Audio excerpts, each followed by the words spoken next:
Hello friends, గోల్మాల్ university Galgotia university మరొకసారి దేశవ్యాప్తంగా సంచలనాత్మకంగా మారింది.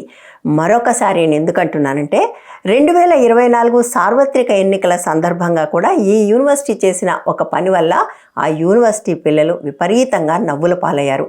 ఆ సందర్భంగా మనం ఒక వీడియో కూడా చేసాం, వాట్సాప్ యూనివర్సిటీ నేమ్డ్ గల్గోతియా యూనివర్సిటీ అని. తప్పకుండా చూడండి, చివర్లో లింక్ ఇస్తాను. It is very very funny and sad. ఇప్పుడు ఈ యూనివర్సిటీ ఎందుకు వార్తల్లో ఉందో దాదాపుగా అందరికీ ఎంతో కొంత తెలుసు. కాకపోతే ఈ వీడియోలో మనం దానికి సంబంధించిన అన్ని వివరాలు క్లియర్గా తెలుసుకుందాం. కేంద్ర ప్రభుత్వం అత్యంత ఘనంగా AI ఇంపాక్ట్ సమ్మిట్ 2026 అని ఒక సమ్మిట్ని ఏర్పాటు చేసింది. దీనికి 600 మంది డెలిగేట్స్ వచ్చారు. 13 దేశాలకు సంబంధించిన రిప్రజెంటేటివ్స్ ఉన్నారు, పెవిలియన్స్ ఉన్నాయి. నిజానికి ఇది ప్రభుత్వానికి చాలా ప్రతిష్టాత్మకమైన సమ్మిట్. కానీ డే 1 నుంచి దీనికి సమస్యలు ఎదురయ్యాయి. ప్రధానమంత్రి దీన్ని ఇనాగ్రేట్ చేయడానికి వచ్చినప్పుడే ఒక గందరగోళం జరిగింది. ఆ తర్వాత దానికి IT minister Ashwini Vaishnaw apology కూడా చెప్పాడు. అయితే ఈ విషయాలన్నీ మనం చివర్లో మాట్లాడుకుందాం, ఎందుకంటే ఇప్పుడు మోస్ట్ ఇంపార్టెంట్ థింగ్ గల్గోటియా యూనివర్సిటీ. ఈ సమ్మిట్లో అందరికీ చిన్న చిన్న క్యూబికల్స్ మాత్రమే ఉన్నాయి. కానీ గల్గోటియా యూనివర్సిటీకి మాత్రం చాలా పెద్ద పెవిలియన్ని కేటాయించారు. గల్గోటియా యూనివర్సిటీ వాళ్ళ రోబో డాగ్ మొత్తం సమ్మిట్ అంతా తిరుగుతూ అందరి దృష్టిని ఆకర్షించింది. ఈ డాగ్ ఈసారి సమ్మిట్లో చాలా చాలా స్పెషల్. ఎందుకంటే ఈ డాగ్కి సంబంధించి చాలా గొప్పగా అశ్విని వైష్ణవ్ ఒక ట్వీట్ కూడా చేశాడు. అంతేకాదు, గల్గోటియా యూనివర్సిటీ చాలా ప్రధానమైన ఇంగ్లీష్ పత్రికలన్నింటిలోనూ పేజ్ 1 ఫుల్ పేజ్ యాడ్ ఇచ్చింది. అందులో వాళ్ళు తమ మేజర్ ఇన్నోవేషన్ కింద రోబో డాగ్ను కూడా పెట్టుకున్నారు. ఒకవైపు మంత్రి గారు ట్వీట్ చేయటం, పత్రికల్లో పేజ్ 1 యాడ్ రావటం, ఇవన్నీ చూసినప్పుడు సహజంగానే మీడియా దీన్ని కవర్ చేయాలనుకుంటుంది. అందరికంటే ముందు రంగంలో దిగింది. అందులోనూ మంత్రి గారు కూడా ట్వీట్ చేశారు కాబట్టి దూరదర్శన్ న్యూస్. సో వాళ్ళు పెవిలియన్ దగ్గరికి వెళ్ళి ఆ కుక్కని చూసి పొగిడి, అబ్బా ఎంత బాగుంది, ఎంత క్యూట్గా ఉంది, ఎంత హార్ట్ వార్మింగ్గా ఉంది అని అక్కడ గల్గోటియా యూనివర్సిటీ పెవిలియన్కి ప్రతినిధిగా ఉన్న నేహా సింగ్ అనే ఒక లెక్చరర్ని ఇంటర్వ్యూ చేశారు.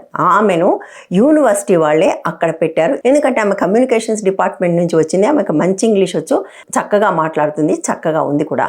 ఆమెను ఇంటర్వ్యూ చేసినప్పుడు DD న్యూస్ రిపోర్టర్ ఈ రోబో కుక్క గురించి అడిగారు. అప్పుడు ఆమె ఏం చెప్పిందో చూడండి. Orion. You need to meet Orion, and this has been developed by the Center of Excellence at the Galgotias University. I would also like to take a moment to brief you about Galgotias University. We are the first private university investing more than 350 crore rupees in artificial intelligence, and we have a dedicated data science and artificial intelligence block on the campus. So Orion has been developed by the Center of Excellences. ఈ robo కుక్క పేరు Orion. మా గల్గోటియా యూనివర్సిటీలో ఉన్న centre of excellence దీన్ని తయారు చేసింది. Has been developed, మేమే దాన్ని అభివృద్ధి చేశాము అని చెప్పింది. కాస్త ఇంటర్వ్యూలో ముందుకెళ్ళినప్పుడు 350 కోట్ల రూపాయల నిధులతో ఈ సెంటర్లో రీసెర్చ్ అండ్ డెవలప్మెంట్ చేస్తున్నారని కూడా ఆమె చెప్పింది. ఇదే రిపోర్టర్ వాళ్ళ మిగిలిన ఇన్నోవేషన్స్ చూస్తూ ఒక డ్రోన్ లాంటి ఒక ఇన్నోవేషన్ గురించి కూడా మాట్లాడారు. అప్పుడు కూడా ఆమె ఆ డ్రోన్ను చూపించి మా యూనివర్సిటీ వాళ్ళు దీన్ని స్క్రాచ్ నుంచి తయారు చేశారు, మొత్తం మా R&Dతో ఇది తయారైంది అని చెప్పింది. सॉकर बॉल के अंदर एक ड्रोन सिस्टम चला है, ये थोड़ा बताएं. ये बहुत इंटरेस्टिंग सी चीज है.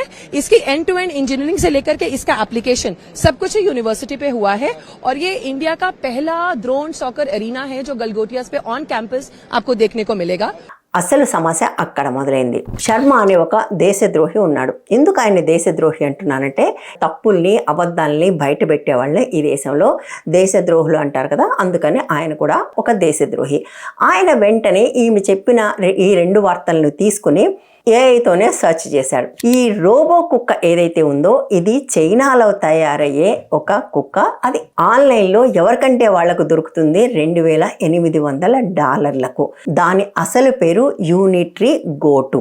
దాన్ని వీళ్ళు కొనుక్కొని తామే తయారు చేసామని చెప్పుకున్నారు. అట్లాగే రెండోది డ్రోన్ కదా, ఈ డ్రోన్ కూడా సరిగ్గా అలాంటిదే. ఇదే శర్మ మళ్ళీ ఆ విషయం కూడా బయట పెట్టాడు. అది కూడా ఆన్లైన్లో దొరికే ఒక drone, striker V3 ARF model దాని పేరు. దాని ఖరీదు $453. ఈయన ఈ 2 ట్వీట్లు పెట్టగానే ఒక్కసారిగా గందరగోళం చెలరేగింది. చైనా పల్స్ అనే ఒక చైనా మీడియా సంస్థ భారతదేశంలో ఒక యూనివర్సిటీ మా ప్రోడక్ట్ని పెట్టుకుని వాళ్ళే సొంతగా కనుక్కున్నామని చెప్తున్నారని వాళ్ళు కూడా ఒక ట్వీట్ చేశారు. దాంతో ప్రపంచవ్యాప్తంగా మన పరువు పోయింది. మంత్రి గారు పెట్టిన ట్వీట్లు, డీడీ పెట్టిన ట్వీట్లు, ఈ సమ్మిట్ ఏదైతే ఉందో దీన్ని నిర్వహిస్తున్న డిజిటల్ ఇండియా కూడా ఈ ట్వీట్స్ అన్నింటినీ కూడా రీట్వీట్ చేసింది. వాళ్ళు మొత్తం ట్వీట్లన్నీ తీసేశారు. అనేక మీడియా సంస్థలు సమ్మిట్కి వెళ్ళి మళ్ళీ అదే నేహా సింగ్ని ఇంటర్వ్యూ చేశారు, ఎందుకు ఇలా చెప్పావని. అప్పుడు ఆమె ఏమన్నది, నేను చెప్పిన మాట అందరికీ సరిగా అర్థం కాలేదు, సరిగా డీకోడ్ చేయలేదు, నేనెప్పుడు కూడా మేమే డెవలప్ చేశామని చెప్పలేదు అని అన్నది. చెప్పలేదా? ఇంతకుముందే మనం చూసాం కదా, మళ్ళీ ఒకసారి ప్లే చేయనా. This has been developed by the Center of Excellence at the Galgotias University. हमने कभी नहीं कहा कि ये हमारा प्रोडक्ट है, ये गलगोटियन प्रोडक्ट है, ये इंडियन प्रोडक्ट है, ये हमने कभी नहीं कहा. చాలా క్లియర్గా ఆమె చెప్పింది మేమే డెవలప్ చేశామని. పాపం ఆమె మాత్రం ఏం చేస్తుంది, ఆమె ఆ సెంటర్కి సంబంధం లేదు, R&Dతో సంబంధం లేదు, ఆమెకి యూనివర్సిటీ వాళ్ళు ఏదైతే చెప్పారో అది ఆమె అందరికీ చెప్పింది. దాంతో అనేక మంది మేమే తయారు చేసాము, మేము తయారు చేసామని చెప్పలేదు అనే రెండింటిని పక్కన పెట్టి అది కూడా గాలి అయిపోయింది. అప్పుడు గల్గోటియా యూనివర్సిటీ ఏం చేసిందో తెలుసా, మొదటేమో దబాయించడానికి ప్రయత్నం చేసింది, మా మీద అనవసరంగా విష ప్రచారం చేస్తున్నారని 1-2 రిలీజులు చేసింది. అయినా సరే కూడా ఈ వివాదం ముగియకపోయేసరికల్లా ఈ నేహా సింగ్ని బలిపశువు చేసింది. ఆమెకి కెమెరా చూడగానే ఎక్కడలేని ఉత్సాహం వచ్చి ఏదేదో మాట్లాడేసింది. దాంతో మాకు సంబంధం లేదు, మేము వేరే వాళ్ళ ఇన్నోవేషన్ని మాదేని చెప్పుకునే టైప్ కాదు అని ఒక రిలీజ్ ఇచ్చింది. వేరే వాళ్ళ ఇన్నోవేషన్ మాది అని చెప్పుకునే వాళ్ళు కాకపోతే ఆ బొమ్మతో ఫుల్ పేజ్ అడ్వర్టైజ్మెంట్ ఎందుకు ఇచ్చారు? దొరికిపోయిన తర్వాత రకరకాల అబద్ధాలు ఆడి దాన్ని కవరప్ చేసే ప్రయత్నం చేస్తున్నారు. బట్ అది కవరప్ కాలేదు. దాంతో ప్రభుత్వం గల్గోటియా యూనివర్సిటీని ఖాళీ చేసి సమ్మిట్ నుంచి వెళ్ళిపోమ్మని చెప్పింది. మరి ఇంకేంటి సమస్య? గవర్నమెంట్ చూడండి ఎంత మంచి డెసిషన్ తీసుకుందో, వాళ్ళు తప్పని తెలియగానే పంపించిందని ఎవరికన్నా అనిపించవచ్చు. అంత గాలి అయితే తప్ప వాళ్ళ పని చేయలేదు. ఎందుకు అంటే ఈ గల్గోటియా యూనివర్సిటీ ఓనర్స్ ఎవరైతే ఉన్నారో వాళ్ళు అధికార పార్టీకి, అధికారంలో ఉన్న వాళ్లకు చాలా దగ్గర వాళ్ళు. అది యూపీ నోయిడాలో ఉంటుంది. యూపీ ముఖ్యమంత్రి యోగికి కూడా వాళ్ళు చాలా క్లోజ్. ఆయన చాలా తరచుగా ఆయన కలుస్తుంటాడు. వాళ్ళ యూనివర్సిటీలో జరిగే ప్రతి ప్రోగ్రామ్కి సెంటర్ నుంచో స్టేట్ నుంచో మంత్రులు వస్తూ పోతూ ఉంటారు. అంతేకాదు ప్రధానమంత్రి 2024లో ప్రమాణ స్వీకారం చేసినప్పుడు వచ్చిన అతిథుల్లో ఈ యూనివర్సిటీ ఓనర్ సునీల్ గల్గోటియా కూడా ఉన్నాడు. ప్రధానమంత్రి ప్రమాణ స్వీకారానికి ఎవరికంటే వాళ్ళకి ఇన్విటేషన్స్ రావు కదా, క్లోజ్ ఉన్న వాళ్లకు, అధికారికంగా ఏదైనా పదవి ఉన్న వాళ్ళకు వస్తుంది. అంతేకాదు ఈ మధ్యన ఆయనకి బెస్ట్ ప్రైవేట్ యూనివర్సిటీ అనే అవార్డు వచ్చింది, అది కూడా మోదీనే ఇచ్చారు. అంతేకాదు అసలు మొదటి రోజే ప్రధానమంత్రి వల్ల ఆ సమ్మిట్లో ఒక పెద్ద ఇబ్బంది కూడా జరిగింది. అదేంటంటే ఈ సమ్మిట్ ఓపెనింగ్కి ప్రధానమంత్రి నరేంద్ర మోదీ వచ్చారు. సమ్మిట్ ఓపెనింగ్కి వచ్చినప్పుడు సమ్మిట్లో ఉన్న వాళ్ళందరూ ఉండాలని ఎవరైనా అనుకుంటారు. కానీ ప్రధానమంత్రి హై సెక్యూరిటీ కోసం అక్కడ లోపల ఉన్న వాళ్ళందరినీ ఖాళీ చేయించేశారు. ఎవరు వాళ్ళు? దేశాల నుంచి వచ్చిన డెలిగేట్స్, అనేక కంపెనీల సిఈఓలు, స్టార్టప్ ఓనర్స్. అట్లాంటి వాళ్ళందరినీ మధ్యాహ్నం 12 గంటలకు బయటకు పంపించి గేట్లు వేసేశారు. ఎందుకంటే ప్రధానమంత్రి మోదీ 2 గంటలకు వస్తారు కాబట్టి. సో ఈ లోపల జరగాల్సిన చెకింగ్ అంతా జరిగి 6 గంటల దాకా ప్రధానమంత్రి లోపలే ఉన్నారు. అంటే 12 నుంచి 6 దాకా వీళ్ళందరినీ గేట్ బయట పెట్టేసి లోపల ప్రధానమంత్రి దాన్ని ఇనాగ్రేషన్ చేశారు. ఆయన అనుకున్న కొంతమందిని తీసుకెళ్ళి వాళ్లతో మాత్రమే.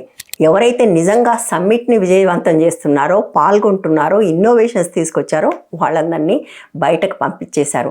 వాళ్లతో పాటుగా చూడటానికి వచ్చిన వాళ్ళు అనేక గంటల పాటు ఎండలో ఉన్నారు. అంత మాత్రంతోనే కథ అయిపోలేదు. ఆ తర్వాత వాళ్ళు లోపలికి వెళ్తే చాలామంది ల్యాప్టాప్స్, డివైజెస్ అక్కడి నుంచి మాయమైపోయాయి. అంటే ప్రధానమంత్రికి హై సెక్యూరిటీ కల్పించిన వాళ్ళు లోపల ఉండగా అనేక మంది వస్తువులు దొంగతనానికి గురయ్యాయి. దీనికి సంబంధించి చాలామంది ట్వీట్లు చేశారు, సోషల్ మీడియాలో పెట్టారు. ఈ గందరగోళానికి అశ్విని వైష్ణవ్ అపాలజీ చెప్పారు. కానీ బట్ అంతటితో ఆగకుండా వీళ్ళందరితో ట్వీట్లు డిలీట్ చేయించి వాళ్ళు ఇచ్చిన కంప్లైంట్లను వాపస్ తీసుకోమని బలవంతం చేసి దాన్ని కవరప్ చేసే ప్రయత్నం చేశారు. గల్గోటియా యూనివర్సిటీ ప్రధానమంత్రి మోదీ వీళ్ళిద్దరి మధ్య ఫ్రెండ్షిప్ సహజమని నాకైతే అనిపించింది. ఎందుకంటే మేక్ ఇన్ ఇండియా అని చెప్పే ప్రధానమంత్రి తను పెట్టుకునే కళ్ళజోడు ఫారిన్ ఉంటుంది, ఆయన పెట్టుకునే వాచ్ ఫారిన్ ఉంటుంది, ఆయన ఎక్కి తిరిగే కారు ఫారిన్ ఉంటుంది. మేక్ ఇన్ ఇండియాని కాస్త ఫేక్ ఇన్ ఇండియాగా మార్చేసిన ప్రధానమంత్రి అటువంటి ఫేక్ ఇన్నోవేషన్స్ని చూపించుకునే యూనివర్సిటీతో దగ్గరగా ఉండటం ఏమంత ఆశ్చర్యకరం. ఇది మన వికసిత్ భారత్. చాలామందికి నేను ఈ మాట అన్నందుకు కోపం వస్తుంది. ఎందుకంటే మీరు కళ్ళు మూసుకుని ఉన్నారు కాబట్టి కోపం వస్తుంది. కళ్ళు తెరిచి చూడండి మీ చుట్టూ ఏం జరుగుతుందో. Make in India, Beti Bachao లాంటి స్లోగన్స్ ఈ దేశంలో ఎంత నవ్వుల పాలవుతున్నాయో చూడండి. గల్గోటియా యూనివర్సిటీ లాగా వాట్సాప్ యూనివర్సిటీని నమ్ముకుని బతకండి, కళ్ళు తెరవండి. ఈ వీడియో మీకు నచ్చితే లైక్ చేయండి, షేర్ చేయండి, వీడియోని హైప్ చేయండి, ఛానల్ని సబ్స్క్రైబ్ చేయండి, వీలైతే ఛానల్ని సపోర్ట్ కూడా చేయండి. ఎందుకంటే మీ సపోర్టే ఈ ఛానల్కి ప్రాణం లాంటిది. Thank you.